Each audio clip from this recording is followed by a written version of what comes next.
வணக்கம் நண்பர்களே. இந்துக்கள் விழித்திருநாள் வணக்கம். பதிப்பக சுப்ரமணியம் ஃப்ரெண்ட்ஸ் ஷேர் பண்ணுங்கள். நன்றி. பார்த்தீங்கன்னா இந்த திமுக ஆட்சி எல்லாம் வெறுக்கிறான்.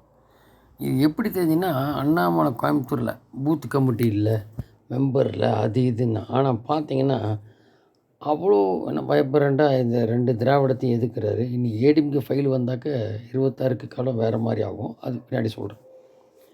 அப்போது அந்த அவங்களே அண்ணாமலை அந்த மக்கள்னு ஏதோ ஒன்று ஃபார்ம் பண்ணிவிட்டு ஓட்டெல்லாம் இல்லாத போராடுறாங்க. வீடு வீடாக போய் 80 வயசுக்கு மேலே இருக்கவங்களாம் கூட இப்போ கேரளாவில் ரிப்போர்ட் வருது, நாங்கள் போய் வீடு வீடாக அண்ணாமலைக்குன்னு ஓட்டு கேட்டோம் அப்படின்றாங்க. 80 வயசுக்கு முன்னாடி உள்ள நபர்லாம் அந்த அண்ணாமலைக்குன்னு ஒரு ஃபாலோவர்ஸ் அந்த குரூப் டீம் ஃபார்ம் ஆகிருக்கு. யாராவது ஸ்டாலினுக்கு இருக்கா? இல்லை சீமானுக்கு தான் இருக்கா? சீமானுக்கு ஃப்ளக்சுவேஷன் ஓட்டு அதை விட்டுருங்க, அது வரப்போகிறதில்ல காலகாலத்துக்கும். சும்மா ஓட்டை பிரிக்கிற ஆளுங்க அப்புறம் தானாக ஓடி போயிடுவாங்க. அதை பற்றி ஒரி பண்ணிக்க வேண்டியதில்லை. சீமானு விஜயுமே சேரட்டமே, அது ஒன்றுத்துக்கு உதவாது, அதை விட்டுருங்க. ஸோ அந்த அளவுக்கு காலம் வைப்ரண்ட்டாக இருக்குது. இப்போ எப்படி ஜெயலலிதா எம்ஜிஆர் வரிசையில் வந்துட்டார் இவர். இதெல்லாம் என்றைக்கும் ஒரு தடவை தான் கிடைக்கும். தோற்றுருக்காரு. இதுக்கு கொஞ்சம் ஏன் காமராஜர் தோக்கடிச்சு என்ன கண்டானுங்க? கடைசியில் மக்கள் நிலைமை பாருங்கள் இன்றைக்கி எப்படி இருக்குன்னு. ஊழல் பண்ணுறானுங்க.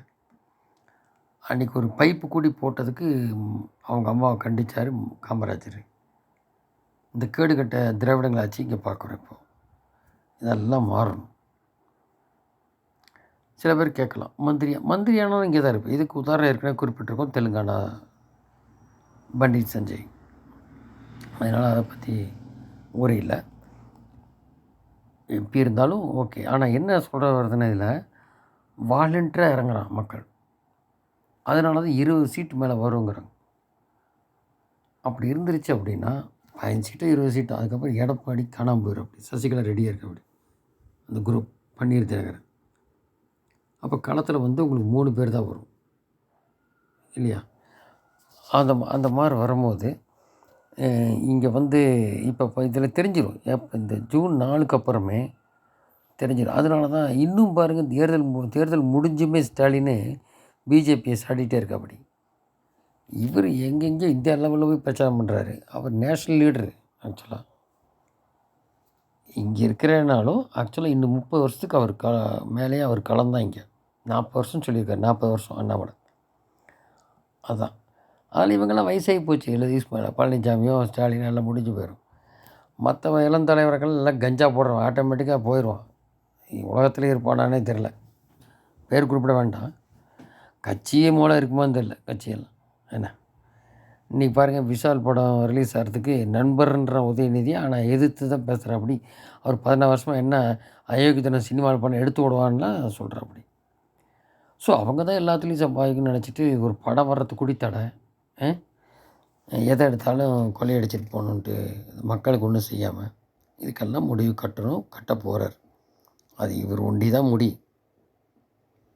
அது ஜூன் 4லேருந்து பார்க்க போகிறோம். அதுக்கு இடையிலேயே இப்போ 5 மாவட்ட ஆட்சியர்கள் போய் விசாரணையில் என்ன சொல்லுவாங்க, அவங்க இன்னும் சர்வீஸை காப்பாற்றிக்கணும்ல, கலெக்டராக இருக்கிறது. இவங்களுக்கு ஒத்து ஊதுவாங்க திமுகவுக்கு. அதனால் இந்த கேஎன் நேரு, செந்தில் பாலாஜி அப்போ இருக்கும்போது நீங்கள் கடத்துங்க, எவன் தடுக்கிறானோ அவன் நான் பார்த்துக்கிறேன்னு. அதை விஏஓலாம் இறந்தாங்க தெரியுமா, மணல் இதெல்லாம் பாலாஜி எலெக்ஷன் முடிஞ்சுன்னு கொடுத்த ஸ்டேட்மெண்ட். ரிசல்ட் டைம் நீங்கள் கடத்துங்க மாட்டு வண்டியில், யார் தடுக்கிறான் பார்ப்போம், இந்த அதிகாரி தடுத்த எங்கிட்ட சொல்லுங்கள் அப்படின்னு சொல்லலாம். ஸோ இப்போ கூடி அங்கேருந்து மணிக்கு ஜோதிமணிக்கெல்லாம் இந்த மாதிரி வேலை பண்ணியிருக்காங்க. அப்போது வேறு மாநிலத்துக்கு, பிஜேபி ஆளுற மாநிலத்துக்கு, அதாவது இங்கே தான் கேஸ் நடந்தாலும் அந்த பர்சன் வெளி மாநிலத்துக்கு கொண்டு போயிடும். ஏன் ஜெயலலிதா வெளி மாநிலத்துக்கு கொண்டு போகலையா டிஎம்கே தரப்பில்? கொண்டு போனால் என்ன? அப்போ இங்கே கேஎன் நேரு, செந்தில் பாலாஜி, அப்புறம் இன்னொரு நபர், அந்த 3 பேர் முக்கியம், துரைமுருகன், இவங்கெல்லாம் மணல் கடத்தல். ஒருத்தர் உள்ளே இருக்கார், இன்னும் 2 பேர் மணல் கடத்தல். எல்லாம் சொல்லியிருப்பாங்க, எல்லாம் மிரட்டுறாங்க பண்ணுறாங்க, எல்லாம் சொல்லியிருப்பாங்க. எல்லாம் ஒப்புதல். ஒரு 8 மணி நேரம் எல்லாம் வீடியோ எடுத்திருப்பாங்க அமலாக்கத்துறையில்.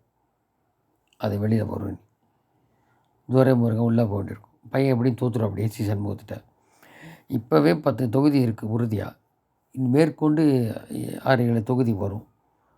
கூட்டி கழித்து பார்த்தா வந்துடும் 20 தொகுதி பக்கம். சரிங்களா? இது எந்த அளவுக்கு எடப்பாடிக்கு வரும்னு தெரியாது. எடப்பாடி நீ கட்சியில் இருப்ப அப்படியானே தெரியாது. இந்த கொங்கு பெல்ட்லேயே இவங்க பழைய இதில் பேசிகிட்டு இருக்காங்க. 3ஆம் இடத்தான் போகிறாங்க கொங்கு பெல்ட்டில். காசு கொடுத்தனால வேணால். ஆனால் இதில் திமுகவும் ஏடிஎம்கே ரெண்டுமே பிஜேபி ஓட்டு போட்டிருக்கான். குறிப்பாக அண்ணாமலைக்கு இடத்துல இந்த 1,80,000 ஓட்டு காணோம் அப்படின்னாலும் வேறு வகையில் ஓட்டு வந்திருக்கு. அதனால் குறைஞ்சபட்சம் 1,76,000 ஓட்டு வித்தியாசத்தில் வரும். அந்த 1,00,000 ஓட்டு காணாதனால சொல்கிறது. இதுக்கும் 10 பைசா கொடுக்க மாட்டேன்னு சொல்லி தான் களம் கண்டார். இது ஒரு பக்கம். ஸோ திராவிடங்களுக்கு இனி சிம்ம சொப்பனம். திராவிடங்கள் 2 காலியாக போகிறது உறுதி.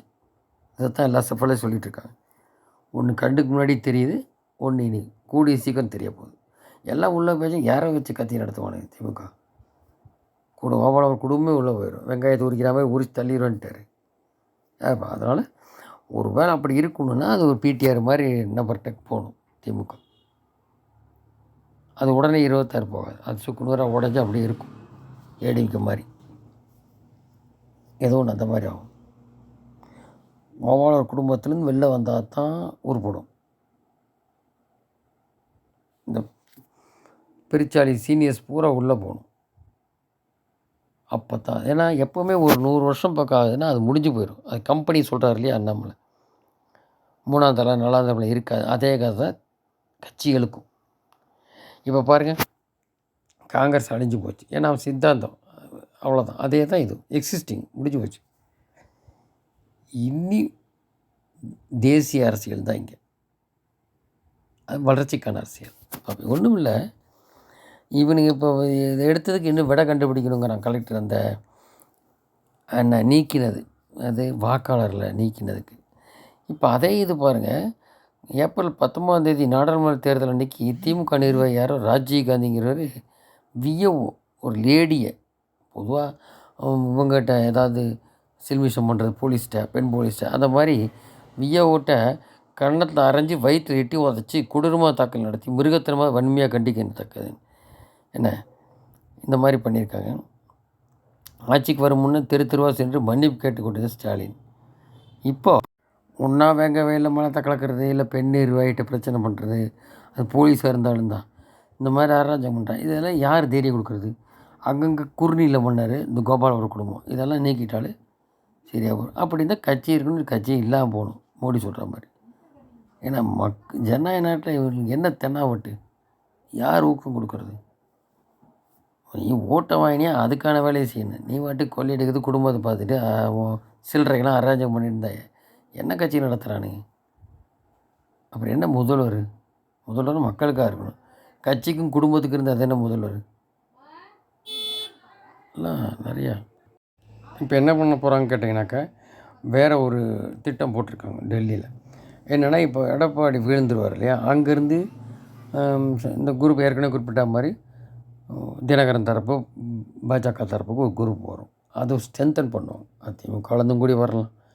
திமுக ஒன்றும் இல்லாமல் ஆகும்போது அதை மாதிரி இருக்கும்போது திமுக சீனியரில் அவங்களும் உள்ளே போயிடும்.